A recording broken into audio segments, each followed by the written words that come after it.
This morning, I heard a case that annoyed me. Did you know that 67% of second marriages end in divorce, and that those that remarry often have unrealistic expectations? The couple I met today faced their challenges when they came to see me in divorce court. Divorce court is now in session. Good day, ladies and gentlemen. I'm here today with Jennifer Partridge and Robert Partridge. The two of you have been together for 18 years, married for the last 3.5. You do not, however, want to be married anymore. Mrs. Partridge, I'm going to start with you. Why don't you tell me a little bit about your relationship and why we're here in divorce court today? We're here today because after 18 years of wearing the pants and the apron in this family, I feel that he needs to do his part. Well, what isn't he doing? What does he do? Is that an easier question? Yes. Shorter answer. Well, let me tell you how we got started. I was 18, he was 22. He was the blind date to my prom. He kind of swept me off my feet. I was, naive. He was my first big relationship. Kind of had a job. I met him, stonewashed jeans, brown sugar skin. He had me from the beginning. Oh, you liked yourself some Robert, I did. Right? A couple months into it, I found out that, he had a wife and a daughter that he kind of left in Ohio, which I was okay with at first. I was 18. I wasn't looking to get married. So that's something we could deal with down the road.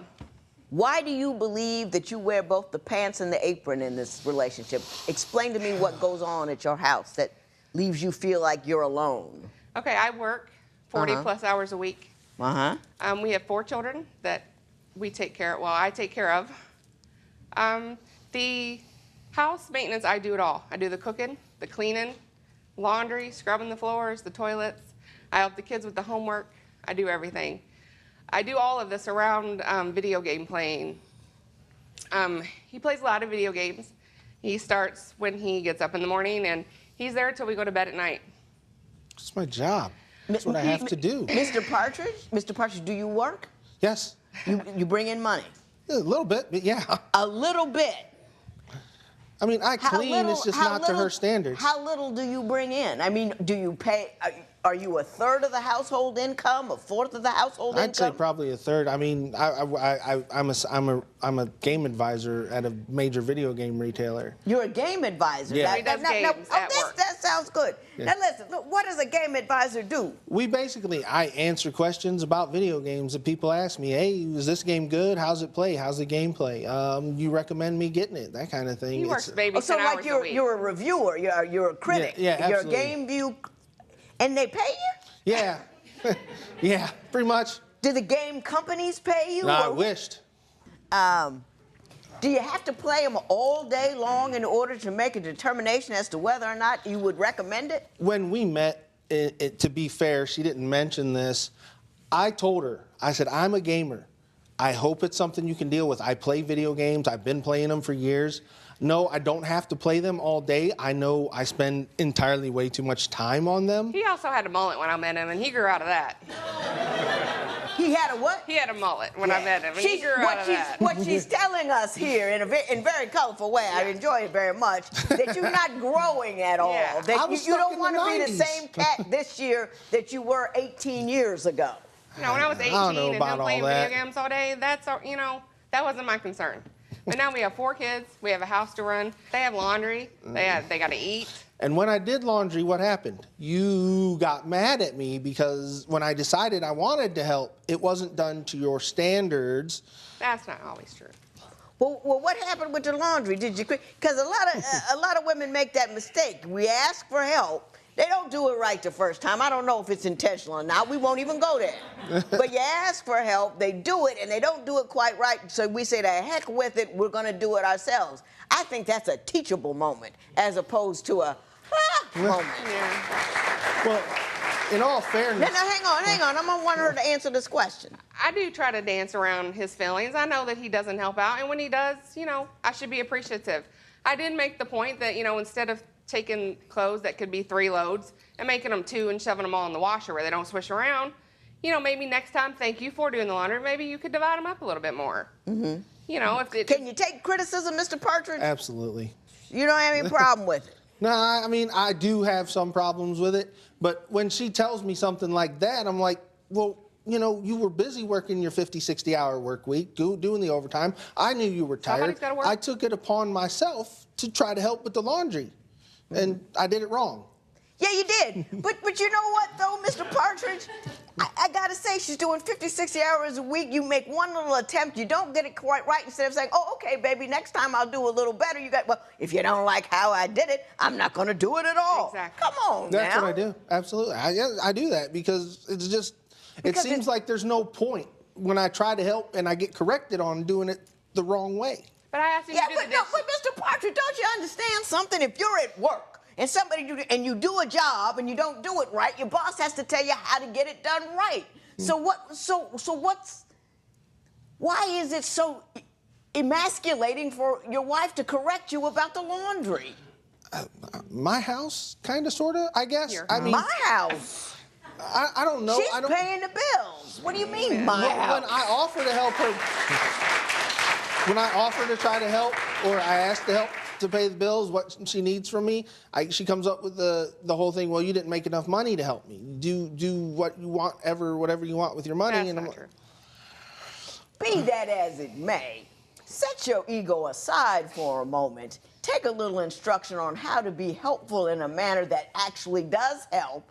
And don't just be, you know what I mean? Come on, grow up. It's not that deep. All his money, all the little money that he does make is all on him. All his money. Do he you spends on contribute to the himself. household with whatever money you do make? When she needs it, yes, and ask me for it. When she needs it every month. I'm telling you that right now. She always needs it. She's got 4 kids. You always need that money. It's not, you know, you got to be a full participant in the marriage, not just a cat that dips in every once in a while. Well, that's a two-way street, don't you think, Your Honor? It is a two-way street, but she's doing all the driving. You know what I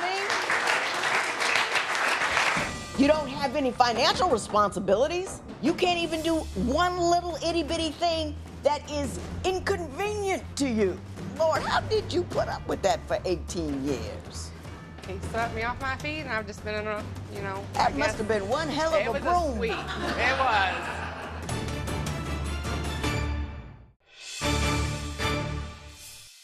Mr. Partridge, you say that Mrs. Partridge is stingy with both money and sex. Why don't you tell me about that? I mean, I ask her for just a little bit of money, a little bit of extra help, and she tells me. Money for what? Video games or, maybe food out to eat. I ask her for a little extra help. And then usually I get told, no, we can't do it. You're not allowed to do it.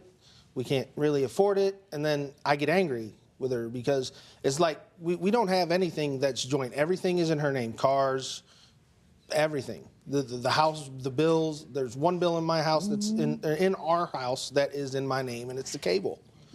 And she just because that's something you're interested in is cable. Well, with her working from home, we need high-speed internet because my whole house is gamers. My kids game, I game, and the internet speed is not enough. So yeah, the cable has to be there for her job and for the kids. Even though I know they shouldn't spend 100 hours on video games, it's better than them being out on the street doing drugs or getting in trouble.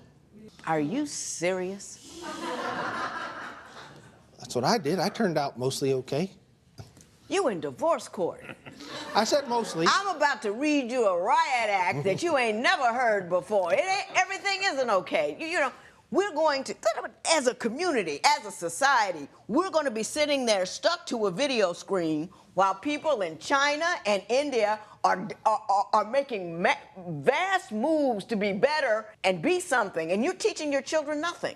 You're teaching them to consume. You're teaching them to sit somewhere, not be physically active, and watch something that somebody else created. They're not going to create anything on their own.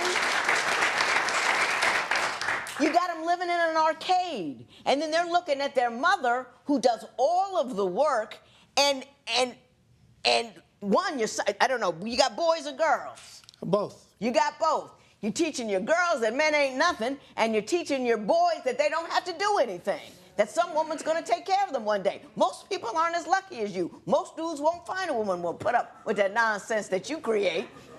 Do you understand what I'm saying? Yep. Bad message, bad script, bad mojo, bad karma. You know what happens with kids? You don't raise right. They live with you forever.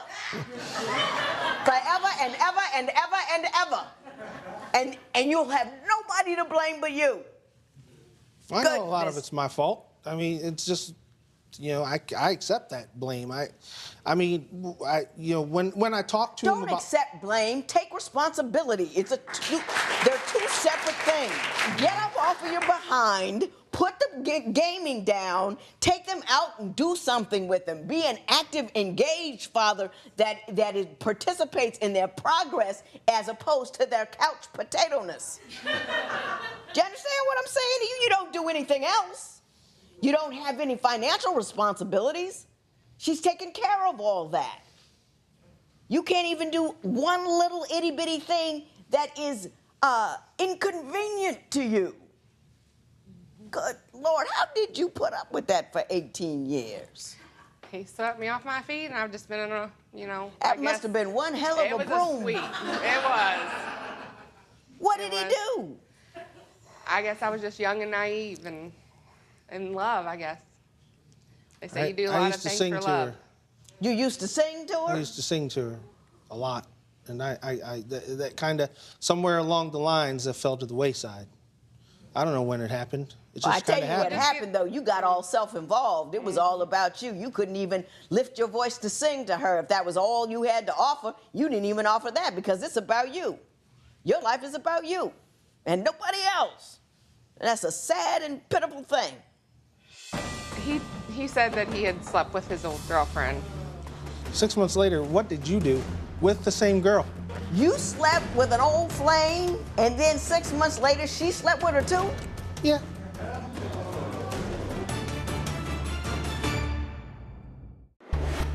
Have you been living together for years but find that splitting up is as complicated as getting a divorce? Call toll-free at 1-877-311-2222 or visit our website at divorcecourt.com. Don't forget to join the conversation on social media. Go to facebook.com/divorcecourt and follow us on Twitter and Instagram @divorcecourt. If you would like your case to be heard on Divorce Court, call us toll-free at 1-877-311-2222 or log on to our website at divorcecourt.com. Follow us on Facebook and Instagram @divorcecourt. Given all this, Mrs. Partridge, you also say that you're concerned that he might be cheating on you. Why don't you tell me the basis of your concerns? I don't have concerns that he's cheating on. We have very trust issues. One time when we went to, as a family, down to visit family in Kentucky, he decided to stay behind. While I was there, because of these trust issues, I checked his email, and there was a message there saying, "Hey, are you in town yet?" And I questioned, pretended to be him, and apparently he was going to visit an old flame in his old hometown while we were away. So ever since then, we've had trust issues. Did you talk to him about that? I did. Did you tell him you knew that he was seeing an old flame? Yeah, I told him what I knew. He apologized, said he regretted it. Did he tell you what transpired while he was there? He said that he had slept with his old girlfriend. 6 months later, what did you do with the same girl? Wait a minute, hold up. You slept with an old flame, and then 6 months later, she slept with her too? Yeah. Explain that to me. Well, I had, our trust issues were in the beginning, and I had been a good, faithful, woman to him for 8 years, and I just kind of revenge cheated. I won the affection of this girl, and she ended up liking me more. And I cheated on him with her. Now you know why I feel so emasculated in my own home. Oh, no. Oh, Mr. Partridge, please. Don't even go there. You started it. You know what I mean? You hurt her. I mean, actually, what you do is you hurt her every day. Because when you don't do anything, that means she feels disregarded. She feels like she's not important. She feels like she is of no value to you because you don't do anything to show her that she has value, and you don't believe. I couldn't live in a house with somebody, not only that I love, but just an individual, a human being who was doing all the work, paying all the bills, and not help. I couldn't do it. I mean, my humanity would not allow me to do that because it's disrespectful to the individual who was caring for you. She's making it like I sit on my butt and I don't do crap all day. Tell me what you do. I do clean, and I don't do it all the time. On days that I work, I like to sit around and be lazy before I go to work and relax. And then those are the days when she wants me to clean and do dishes. Yeah, and I do it. One time I asked him to do dishes, and he had been off like all week. I asked him to do dishes on a day. He said, I can't, I have to work later. Can I just, kind of like that was an excuse for him not to do dishes that way because he didn't want to ruin his day. You know, take time out of his morning because he had to work 3 hours that day. Because he had to relax completely. Yeah, because he had to work 3 hours before he went to go game at work. Mm-hmm.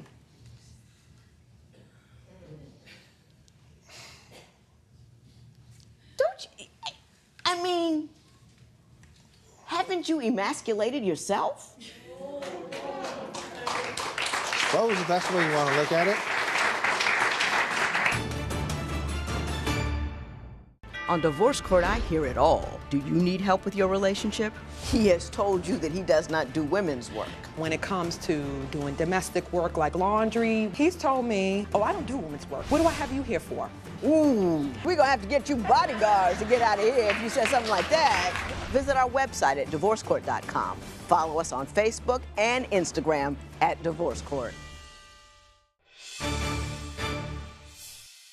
You know, Mr. Partridge, laziness is like a cancer of character. It starts out on the couch.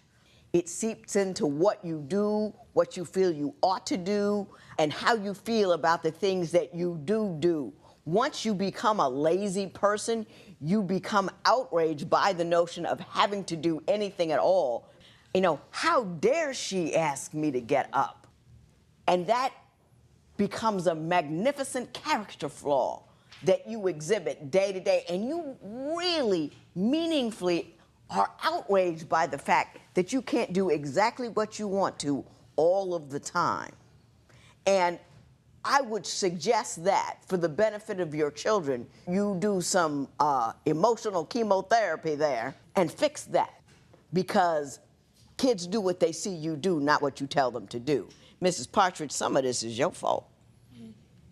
You shouldn't put up with it. Nagging don't work, but insisting does, and you insist by stating what you need and refusing to allow it not to happen. Not by nagging, but by, I'm not doing this, I'm not doing that, and I'm not doing any other thing. And you might have to put up with a nasty house for a minute or two. You might have to put up with, feed you and the kids, don't feed him. You know, he can't respect a line you failed to draw, and you didn't draw any lines. Every time he did less, you did more, and you're going to have to start refusing to do that. I know you're not going to leave him. You got 4 kids, you in the house, this, but you need to be a better person. Don't you think so, Mr. Partridge? Yeah. Oh, you just said that to shut me up. I know that tone of voice. No, I need to be a better person. But, to be fair, my kids, they know I love them. They know that I would give anything for my children. That's not the point. You could love your kids to death and still not raise them right. Love is not enough. They need a whole lot more than love. They need action. They need the appropriate action. They need discipline. They need guidance. Love, you can hug it and everything. They turn out horrible. You know what I mean? Because you're not doing the right things. Being a parent is a full-time job, and it's very difficult work. And if you're enjoying every minute of it, you're not doing it right. You understand what I'm telling you? This matter is adjourned.